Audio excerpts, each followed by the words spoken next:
The moment they pull your past out like a knife, the issue isn't history, it's power. Avoidant partners rarely argue loudly. They drop, "I remember when you," then step back, letting you sink into shame and over-explain. The more you explain, the quieter they get. That quiet becomes the reins. Here's the truth. This isn't a trial of your life. It's a boundary test.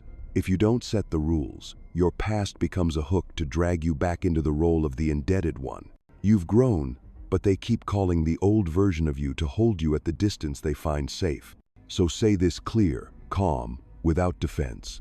"Yes, that happened. I've learned my lesson. If you're bringing it up to hurt me or control this conversation, I'm stopping here." Then pause. No persuading, no extra evidence. Boundaries don't need justification. They need enforcement. If they keep pressing, add. If you genuinely want to know who I am today, ask about the present. If the goal is to put me down, I won't engage in this dialogue. When you shift the focus from the past to the present, the lead returns to you. You don't deny what happened. You refuse to let it be weaponized. Remember, peace doesn't come from winning arguments. It comes from choosing the right door. That door is boundary, and the lines above are your key. When you can say them without trembling, the avoidant person meets something new. They no longer control the rhythm of your emotions. When an avoidant person digs up your past, most of us flare up on autopilot. We get angry, defensive, and talk fast to prove, "I'm different now." Inside, your nervous system goes on alert. Your heart races, and your mind fires justifications like arrows you must shoot immediately. The more you speak, the more you feel frustration, shame, and the dread of losing control, like standing in a rushed courtroom, scrambling to defend yourself at all costs. That's the moment the lead slips away. In the pursuer-distancer dynamic, your anger fuels their retreat, and your justifications unintentionally legitimize their right to define you. Every "I'm not who I was" makes them press their lips, go quiet, and the distance widens a notch. You react to reclaim dignity, yet your reaction hands them the keys to your emotions. From an attachment lens, justification is the anxious part of you grasping. If I explain well enough, they'll believe me, accept me, and won't abandon me. In reality, avoidant partners sensitive to dependence and too much closeness read your turmoil as risk. You're still that old version. So the habit of anger and justification not only fails to persuade them, it reinforces the script they prefer.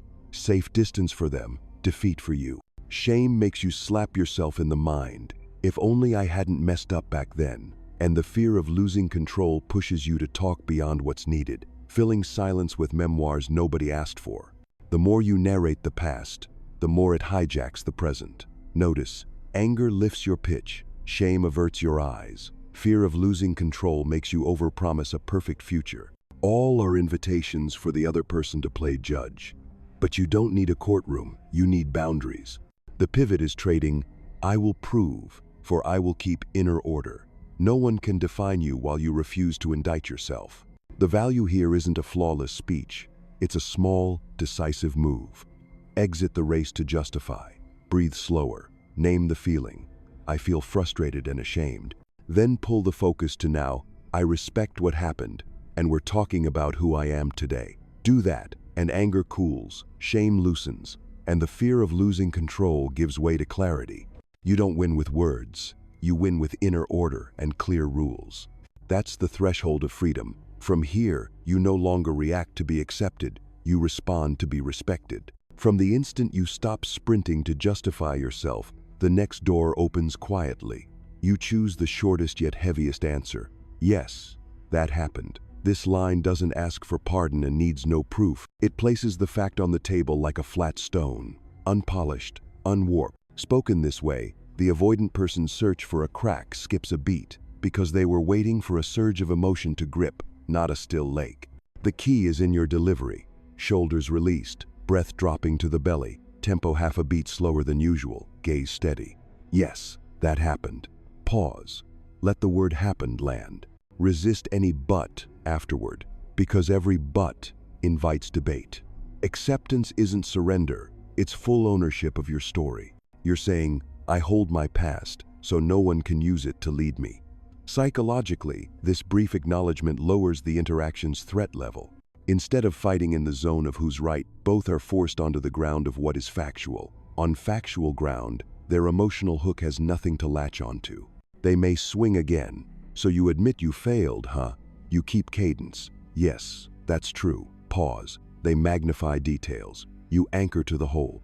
They hunt for burden. You return the net weight. The power here is non-defensive brevity. The fewer words you give, the less raw material they have to distort. Imagine placing a mirror between you. The mirror reflects only the event, not a lever. One more nuance. Acceptance also interrupts your inner tribunal. Instead of letting shame roar, if only, you give it the word happened, past perfect. From there, you gain a place to stand in the present. If they get sarcastic, don't change your tone. Your calm isn't to teach them a lesson but to keep your inner order. If they demand more explanation, you can repeat the structure without changing content. That did occur. I have nothing to add. Once or twice is enough for both brains to register that you're not playing this emotional chess. Note: at first, the avoidant may increase distance or smirk signals they haven't found the old rhythm to steer you. Don't read that as defeat, it's evidence you've changed the rules. In practice, prepare a quiet off-ramp in 3 steps. 1. Name the event in your mind. X did happen. 2. Voice the acceptance slowly. 3. Anchor to the present with a neutral line. Where are we now with this? The third line doesn't argue. It reframes from back then to right now, from your former self to current capacity. Acceptance, then, is maturity in action. You side with truth rather than fear.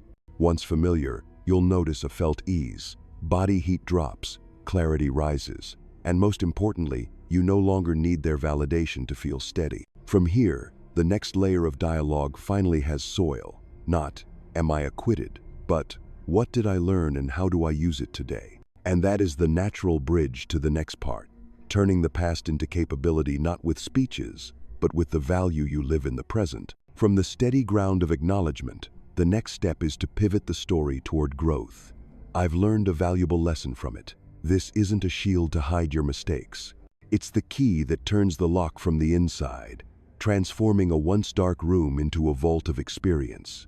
When you say it, you claim authorship over your life. Not merely, I was wrong, but I evolved. For an avoidant person, this message removes the spark they were waiting for. Instead of entering the protect-attack spiral, you draw a straight line, from event to value, from memory to present-day standards. The most effective delivery isn't more backstory, but a concise reframe with structure. What the lesson is, which value it becomes, how that value sets a living standard, and what boundary follows in this interaction. For example, if they dig up the time you clung to a failing relationship, you say, I learned a valuable lesson. Love can't be replaced by prolonged silence. My value now is transparency and respect. My standard is direct, on-time responses. And my limit is to step away from conversations that use my past to belittle me. If they bring up old debt, you say, I learned risk management and financial discipline. Today I keep a spending plan, an emergency fund, and I don't promise what I can't deliver. You don't need spreadsheets, just competence receipts, concise enough for them to feel a new system running. The feeling here isn't boastful but calmly confident. You don't raise your voice, you raise your standards. You don't beg for belief, you present lived evidence. You're not asking them to forget, you're showing what makes the old story powerless. The force of I've learned is its reframing effect. It strips blame of its weapon, and, if they wish to continue, invites them into an adult space where you discuss capability, not sentencing. In the avoidant-pursuer dynamic, this growth signal often makes them pause. The distance they use to control you becomes a gap that prompts their own reflection, because you are no longer acting like someone pleading for approval. Naturally, they may try to pull you back with sarcasm or sprawling questions. Don't change cadence. Repeat your 4-point rhythm with varied wording but the same content, then return the rails to the present with a specific invitation. If you care about who I am today, here's how we can work divided by talk going forward. When you speak to how you manage time, how you respond to conflict, and how you care for your emotional health, you're presenting your new operating system, and on that ground, the past holds no admin rights. The confidence here carries hope. It doesn't promise perfection, it shows process. It doesn't polish reputation, it proves through habits. And as these new habits are set on the table, those who truly seek closeness will self-adjust to fit. Those seeking control will find old games suddenly dull. The finest side effect of "I've learned" is that it frees you from win-lose thinking. You don't need their nod to keep growing. You seek equivalence. And if the dialogue still circles the same drain, if they keep twisting words as if your lesson isn't enough, that's when the next part must arrive, shifting from presenting competence to illuminating motive. Because when growth is on the table and the past is still weaponized, the next question isn't about you anymore. It's about their reason, and that opens the door to the third response. After you've acknowledged the fact and shown what you've taken from it, the third move is like turning the mirror toward the one holding it. You ask a short, clear, non-attacking question: why are you bringing this up now? The intent isn't to catch them out or play mind games. It simply shifts your position from defendant to analyst of the context. In that moment, the power to frame the conversation changes hands. Rather than chasing old details, you invite them to name the present tense purpose. The rhythm matters most. Lower voice, slower pace, shoulders loose, a steady gaze at the outer corner of their eyes rather than piercing through. Leave a few seconds of quiet after the question. The silence is the part of the message words can't carry. I'm calm, and I'm interested in motives, not in blame chess. Many avoidant partners, used to steering via distance, will hesitate before this meta question. When the target moves from "who's right" to "why is this surfacing right now?" their usual grip, the surge of your emotions disappears. 3 common replies show up. First, they insist, "I'm just saying," you hold tempo. If it's just to repeat history, we can stop here. If there's something you're worried about, I'm ready to listen. Second, they deflect. You're too sensitive. You respond, "Maybe. And to be sure I understand, what outcome are you hoping for by raising the past?" Third, they spiral into vague criticism. You lock the frame. "We're talking about the reason this enters today's conversation. I want to understand that." The key is to keep the question open yet bounded open, so honesty is possible. Bounded so the talk doesn't slide into prosecution. At its core, the reflective question is an invitation to step onto a more adult level. If they truly care about the present, they'll speak to needs. "I fear repeating a pattern. I need reassurance." And that's where dialogue can move into structure. If the motive is control, mockery, or punishment, your stillness makes them awkward. In the quiet, absent of your emotional noise, they must face their shadow unmet needs, resentment, or unspoken shame. To help you stay steady, prepare 3 brief rails. 1. Clarify intent. What do you want to change by saying this? 2. Sort the topic. Are we discussing the future of this relationship or just revisiting history? 3. Propose direction. If it's the future, I suggest A divided by B divided by C. If not, I'll end the conversation here. These rails act like beams holding the roof. They don't attack. They keep the dialogue from collapsing.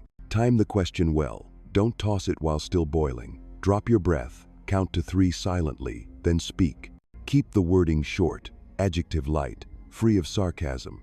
Any hint of snark turns the question into a spear, and an avoidant partner will raise the shield. If they open up, say, "I'm scared it will repeat," you can answer, "Thanks for sharing." Let's set early signs and responses together. If they dodge, name the pattern. "I notice the past comes up when I set a boundary. I won't continue if this keeps happening."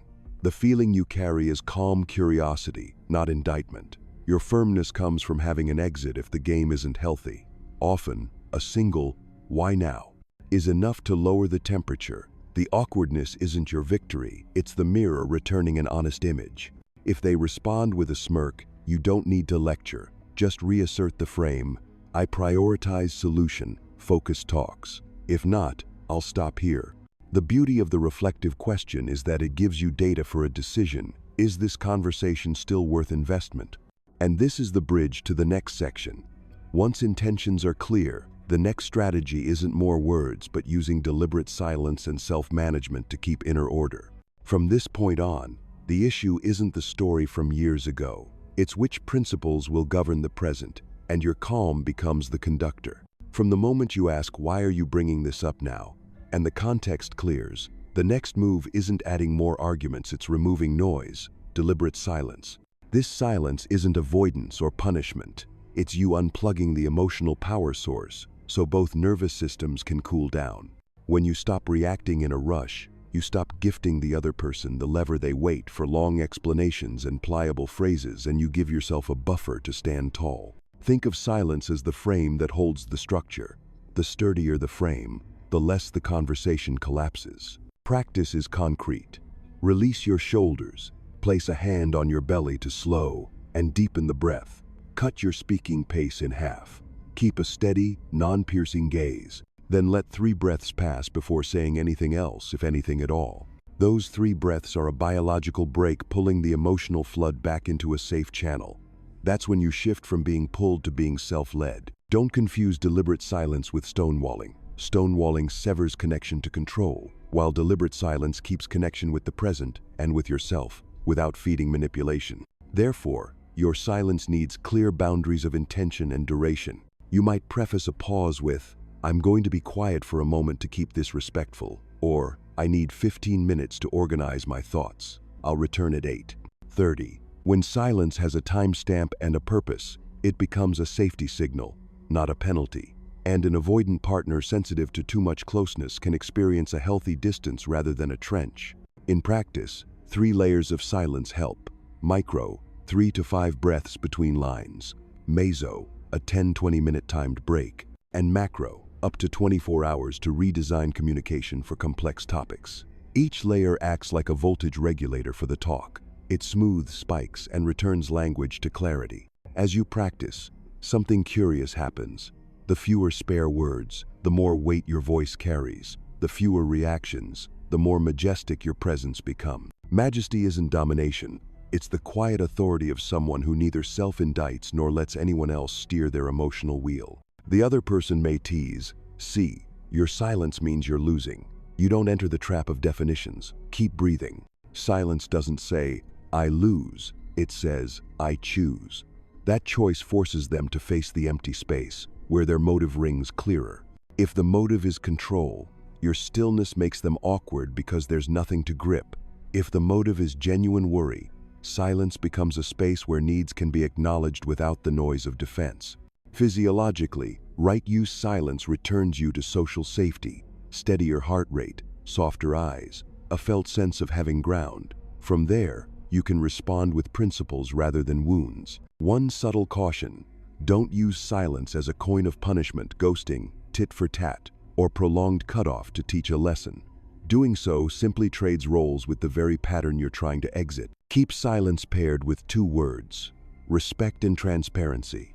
Respect yourself by not continuing a weaponized exchange. Be transparent about when you'll return or the conditions for continuing. If, after the pause, they still wield the past as a tool, your silence moves into decision mode.